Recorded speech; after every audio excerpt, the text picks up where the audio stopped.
Greetings, dear ones. I'm Kryon of Magnetic Service. And so it is again that the energy in the room presses upon you.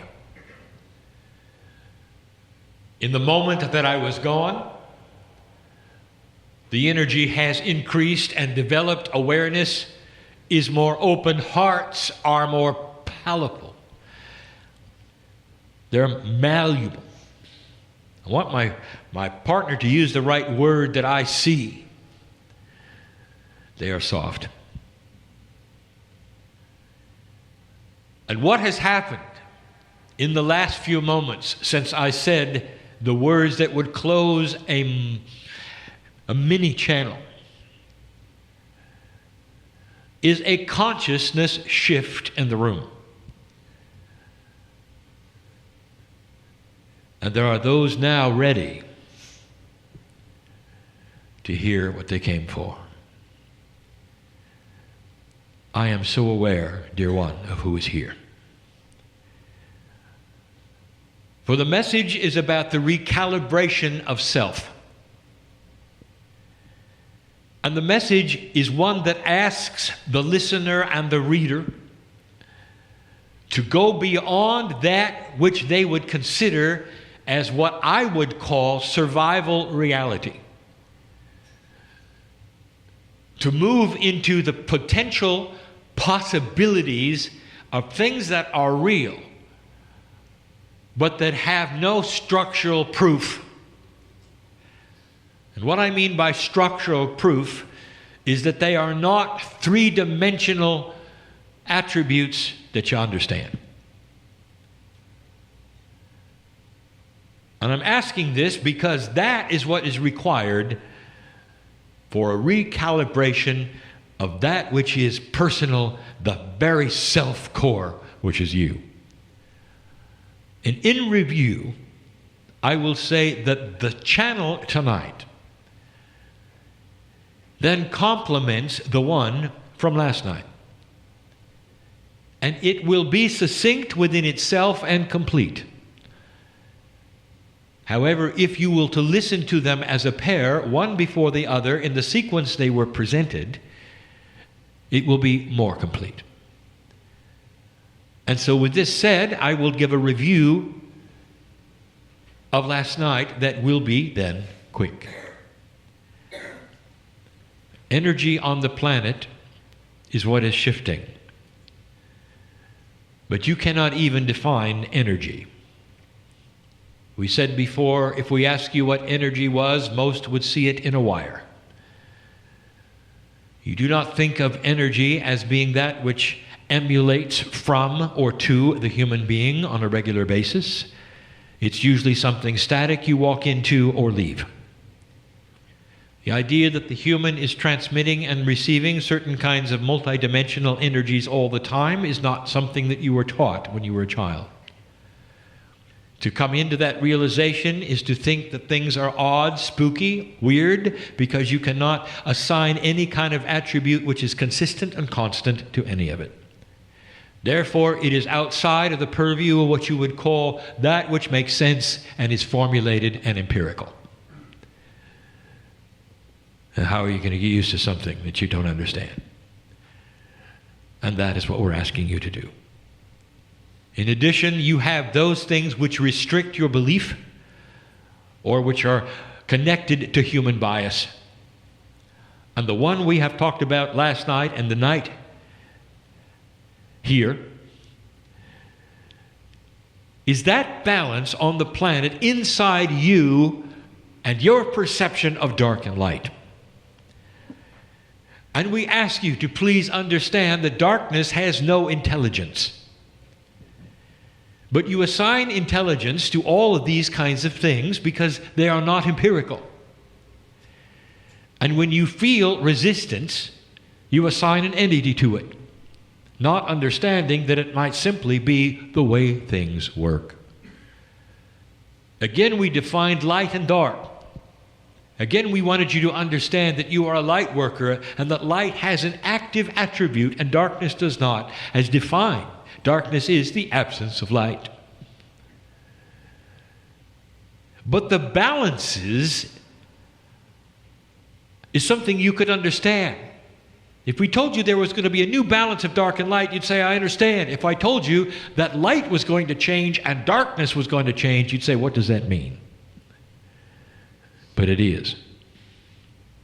Human being, why are you so interested in creating attributes that are personal when it comes to physics? If you put your hand in an invisible place and you felt something push back, chills would run down your spine and you'd say, who is that? Let me ask you something. When you jump up in the air and it pushes you down, do you get chills down your back and say, who is that?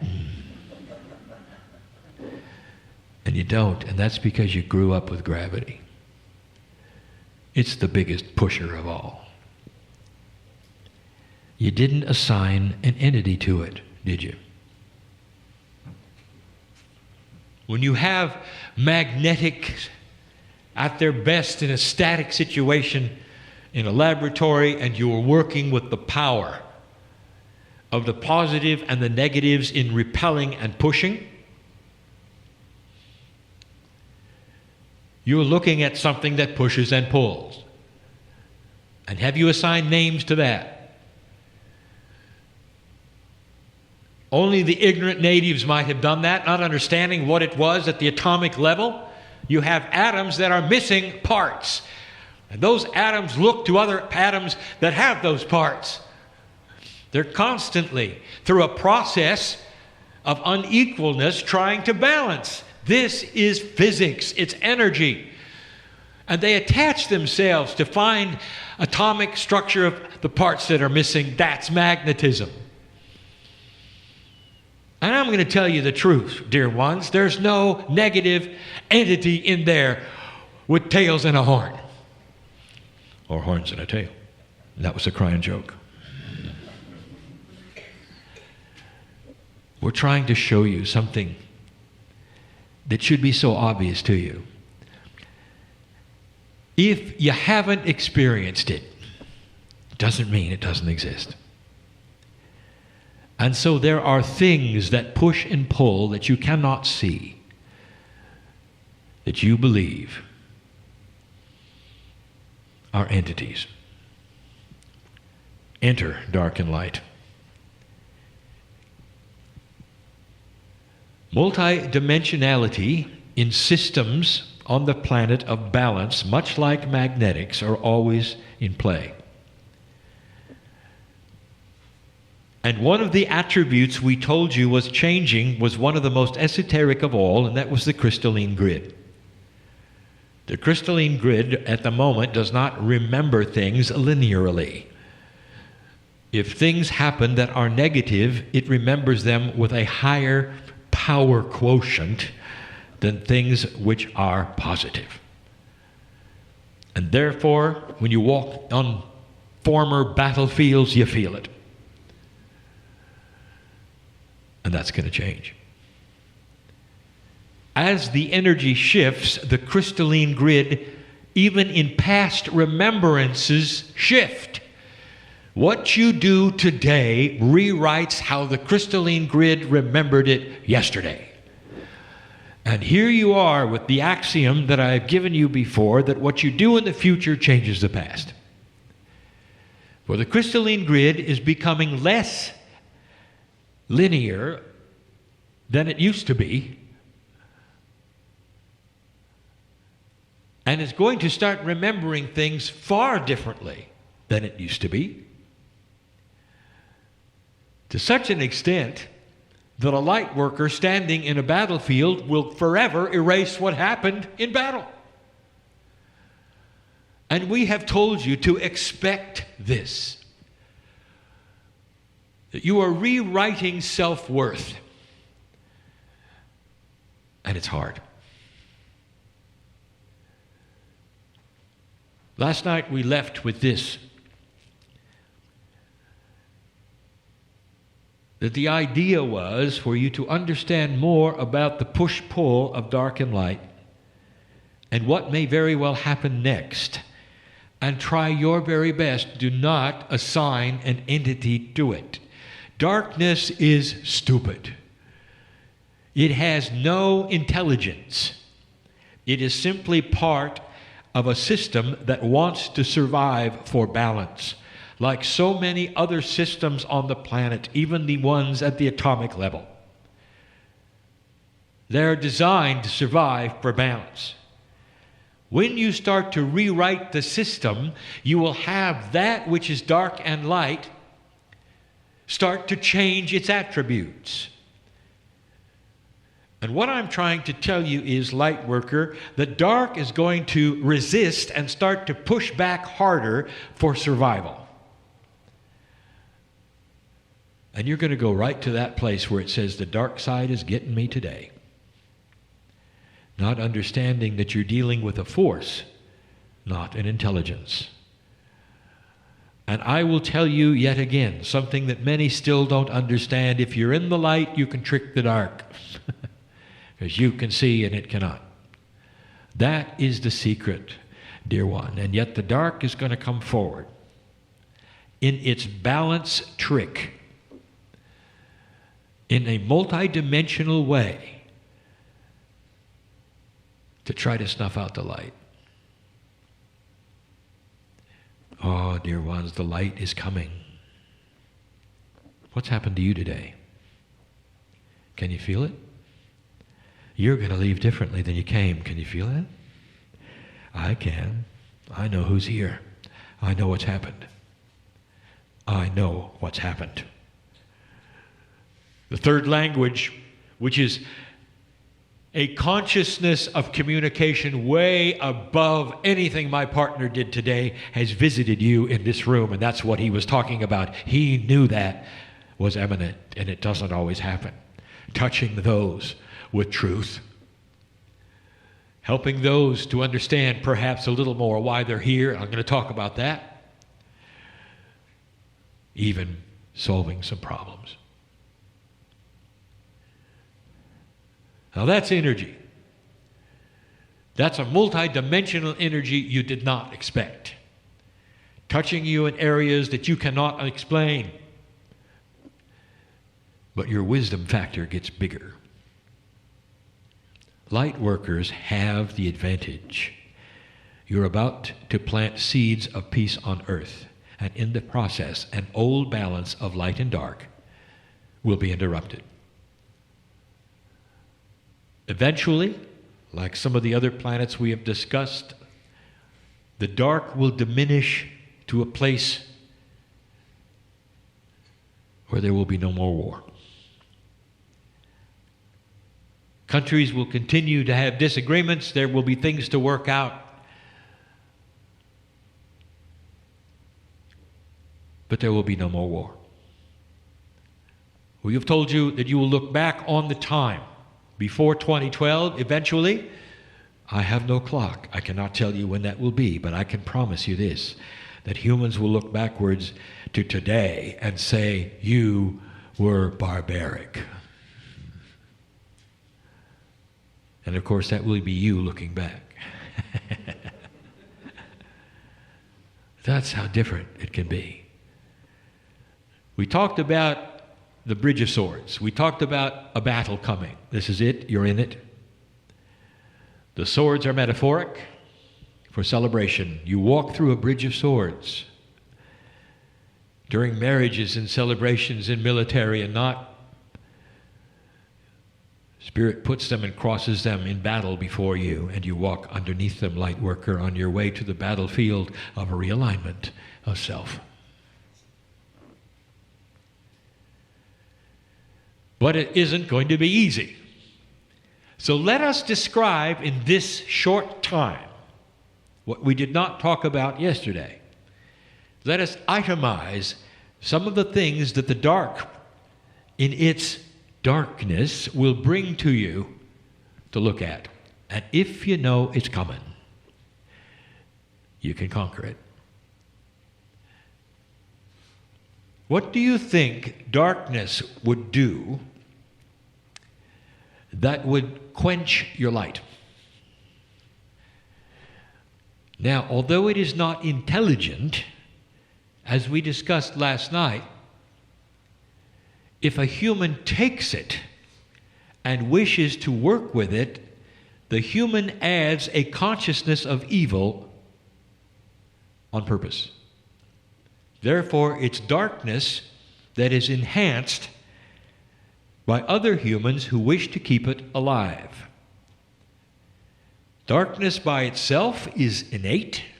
Darkness with the help of a human being's consciousness is evil.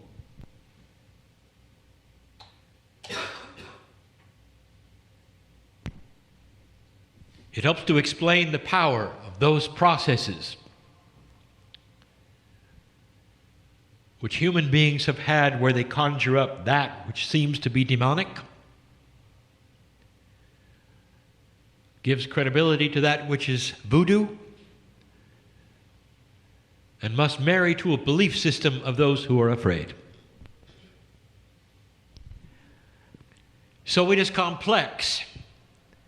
You're not fighting an entity, but in a way, you are also fighting other humans. Now, you expected that, did you not? There will be an element of human nature that will fight the light, but they're still in the dark. What is it that dark energy could do to quench your light? Because that's what you can expect. So let's study it. Light is diminished, if not extinguished, totally by fear. If there's anything that darkness knows with the help of intelligent human beings, that's not an oxymoron if you study what I just told you. It knows that if you are afraid, it won. In physics, in nature, all through the planet, change is resisted. If change is inevitable, there are certain things within the system that will fight to the death to keep things the same. This is what you are facing. An old paradigm that wants to remain. In human terms, sometimes it will be greed, power, comfortability with the way things used to be. And all of that is going away. So the darkness is almost like a reservoir for those who wish to create a system that used to be. And they will not survive, and they will not win. But you are the light worker planting the seeds. Here's what to expect. If they can make you afraid, they'll win. Now, those who are listening, those who are reading, those in the room, you might say, I am not afraid, Kryon. I have the love of God in my heart. I am not afraid. I'm not even afraid to die. I know about the circle of life. I know about the love of God, and I am not afraid. And here's what I'm going to tell you. You might be. Because the dark, with the aid of other human beings, knows your Achilles heel. Light worker. And it's not what you think. What would you be afraid of, really? I will say it again. Light workers have an attribute you wouldn't expect: lack of self-worth. You've been beat up. I've said it before. I said it last night. Many of you have come in not even knowing what was going to happen this time, but the potential was there that you would hit this marker and move past it and you have. But oh, how many lifetimes did they sacrifice you because you were strange or had power or could see colors or worse, could heal people? So you come into this lifetime powerful in light and weak in worth. And you know it. And so what is it you would be afraid of? I'll tell you. Number one, are you really correct?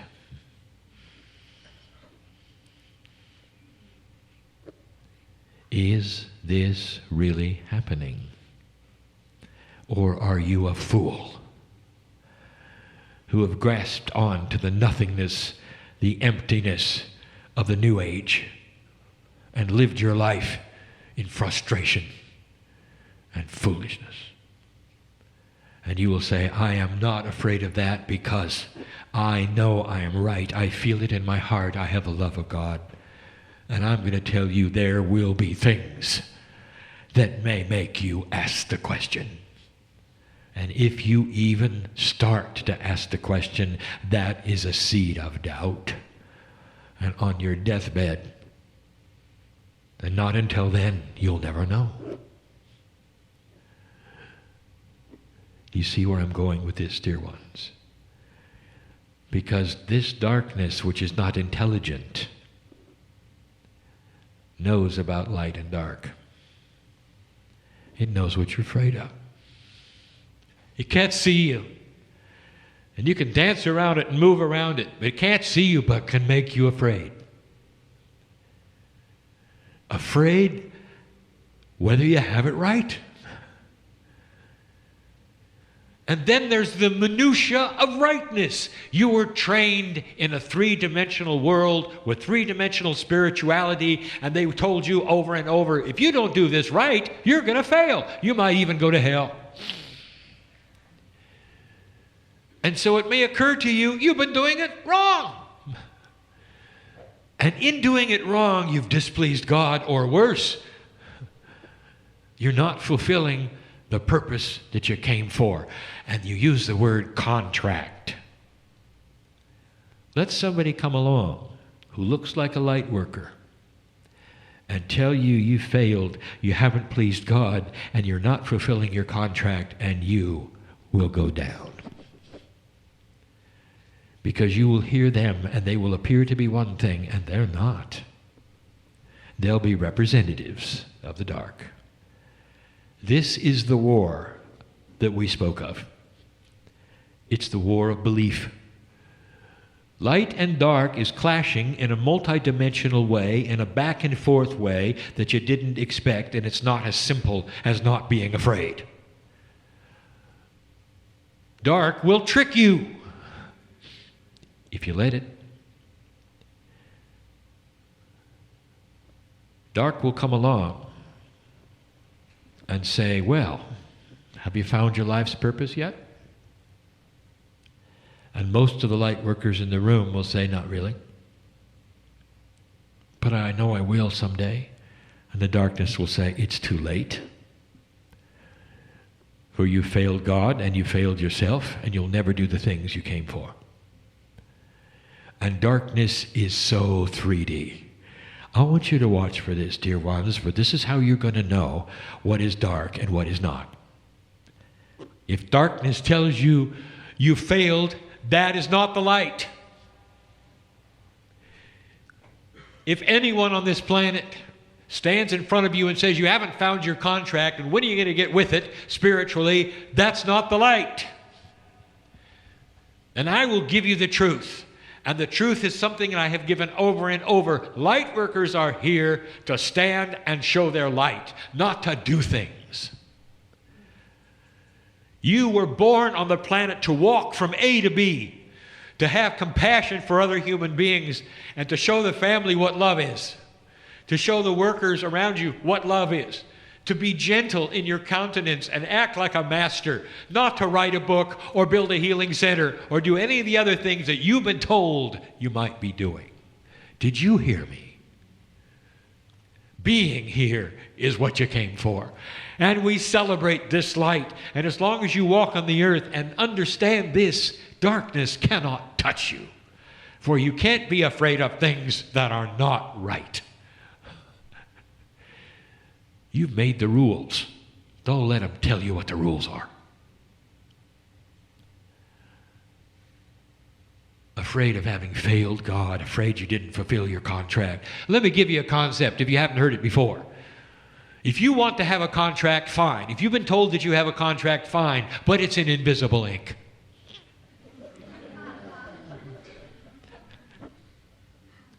And you say, no, it isn't because I wrote it and I remember what it's supposed to be, and I'll tell you, well, it disappeared last night. And that means you can rewrite it tomorrow morning. How about that? And the dark is going to come and say, no, you had a contract to come in and suffer. Don't you know that? You know that you're never going to have a day where you're never going to make it. Things are going to get better and you're going to be swatted down again because you came to suffer. Has anybody told you that? Yes. And I want to tell you, meet the darkness. For that's the battle. Your self-worth is your Achilles heel. Old soul. What are you going to do about it? I want you to understand that there is a process available. When you start rewriting that part of your DNA, not living another 18 or 19 lifetimes until you feel better, but you do it now. I want you to envision that which is perfect in you, which is the love of God in you at its perfection, and I want you to claim it. See the light a different color and walk from this place capturing something you never thought you'd have because you're going to need it. Briefly, I would like to tell you some things that may happen that are going to make you afraid. The potentials are afoot for the darkness to work the puzzle in ways you might not expect. Just when you think you are working for a better peace on the planet, there may be a small war.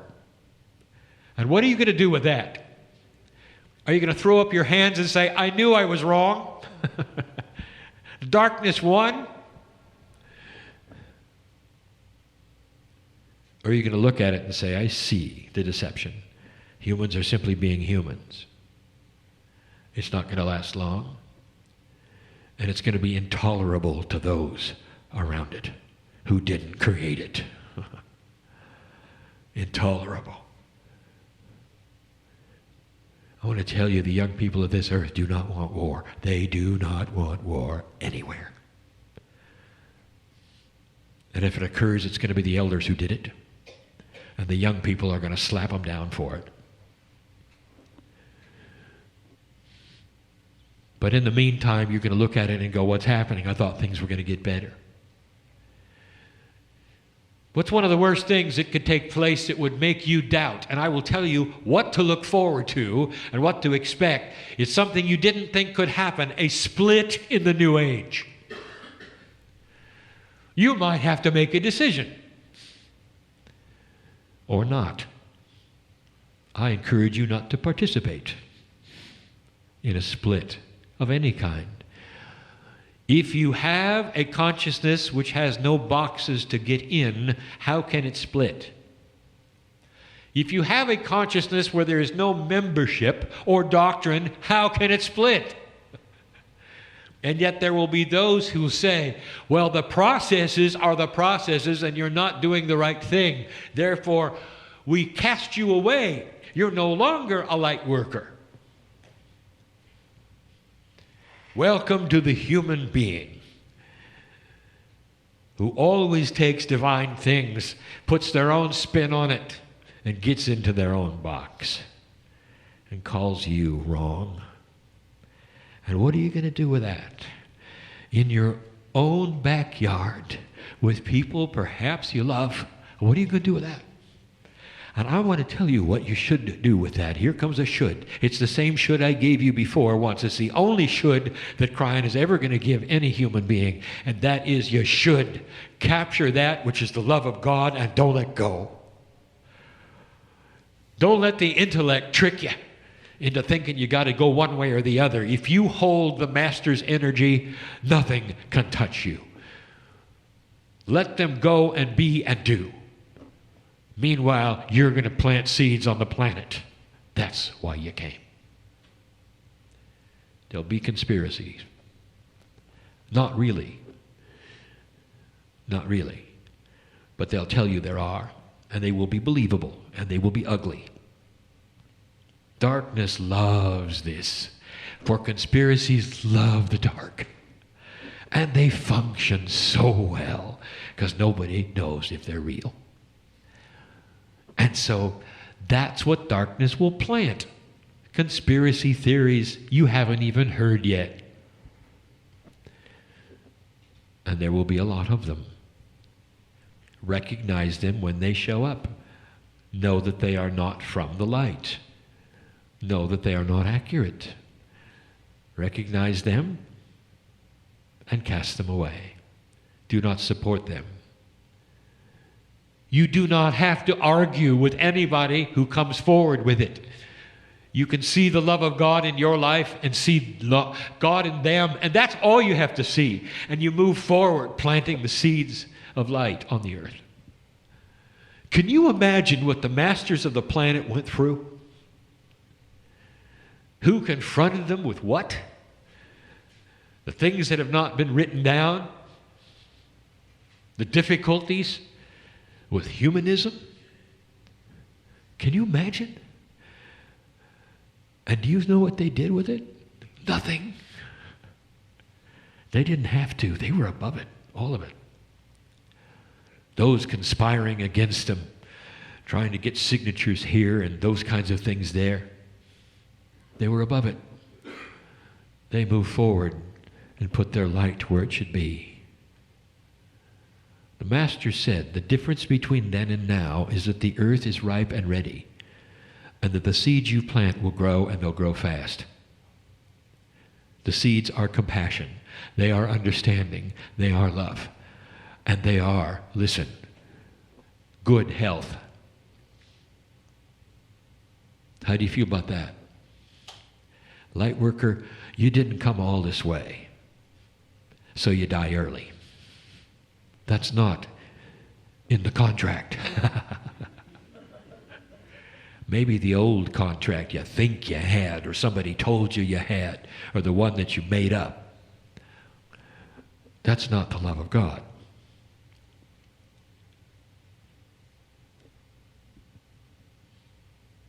We want you to stick around. Make this life as long as you can make it in good health and productive. There are things before you which will actually youth you. There are processes before you all will be able to look at that become multidimensional, apart from that which is recognized, which literally will keep you alive. Because the cellular structure, that say, which is innate in your body is multidimensional and will cooperate with consciousness if it's pure.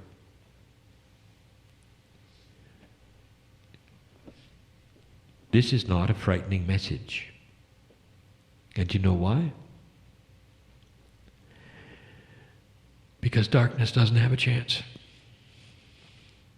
I tell you these things mainly for those who are reading and listening in other places, who may not have that which you have, which is the multiplicity of lifetimes and wisdom placed upon you in this room. Those here in the chairs know better. Some of you have fought the battle already. Some of you know exactly what I speak of. Look for these things which I have given you today as proof that what I bring you is true and real. The potentials are there. Darkness, it doesn't have a chance. The humans who will then use the darkness will realize after a while it doesn't work. Watch for this as well. There will be those who try to recreate race war. And what might have worked 40, 50 years ago is going to fall on its face because no one will join. They'll be shocked. No one wants to cooperate. They'll be surprised. These are the kind of things we talk about for you to watch for. Those who are interested in creating things from the past that worked for them, which were negative and ugly, won't work. I'll mention the T word, terrorism. There'll come a day, dear ones, when the few terrorists who are left will not be able to recruit anybody. Because there'll be an acknowledgement, even within their own circles, it doesn't work. And slowly, the humans who would then use the dark will pass. Then darkness is truly stupid and innate. And slowly, you'll see a planet that changes consciousness. And the seeds that you planted in the love and the compassion of God, without fear, will bloom and grow. And yes, you'll be here to see it. And that may be another Kryon joke. Do not fear death.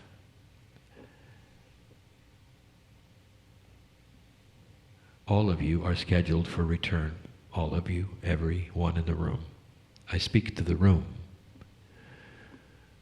You can hardly wait to get back. Let me point it this way. You're going to plant seeds and walk away and wonder whether they ever grow? Is that what you're going to do? You're going to go through all this trouble of hundreds of lifetimes to get to this place where the energy is cooperating with you, where the actual fields are fallow? Or not? You don't know. You won't know unless you come back and watch them grow, or not. Oh, they will. But you don't really know, do you? And I'm going to tell you, because I'm meeting them every day, the light workers who are passing are standing in line. I'm next, I'm next, I'm next, I'm next, I'm next, because they know they're coming back. And when they awaken, they will awaken with the knowledge of a new energy, because the new energy promotes this. You're not going to have to go through what you did before. You're not going to come in stupid and then wonder if you're going to wake up and go through a couple of lifetimes and say, well, I didn't. As a young child, shortly after you realize who you are, you're going to start having the visions truly of what you've done, and you're going to turn to this compassionate way. There'll be 8 and 9-year-olds who you can look in their eyes and they'll say they've awakened way too early. They know who they are. You think an indigo is a handful, wait till you see what they are. Little shamans walking around. Difficult. You don't know what to do with them. Little monks. It's a whole other system we have never even described. Ask a Pleiadian. He'll tell you what it was like. She'll tell you what it's like. What I'm telling you is that when you come back, dear ones, it's not going to be the way it was this time. All of the knowledge you learned this time will be available instantly with free choice. And you will walk wise even before you're 20. Wouldn't you like that? You won't make the same mistakes. You're not going to have to learn through relationships that don't work what works, because you come in knowing what works. How about that? You'll come in with the ability of facing off with another human being and knowing whether they have integrity or not, so you won't make a mistake and have betrayal. How about that? And I'll tell you what you're going to be looking for. Everywhere you go, you're going to be looking for you. The seeds that you planted, you want to check them out. And I'm not going to explain that just to say that you'll know that they're growing. And the earth will be a little lighter for it. And there will be more compassion for it. And there'll come a time when you'll look at it and go, I did this. And your self-worth will soar in a way that's appropriate, not the ego, but the God self. And you will say, it is well with my soul. And you'll know why you're here. So go and do it.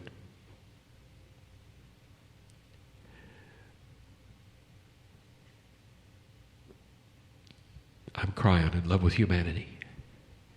And so it is.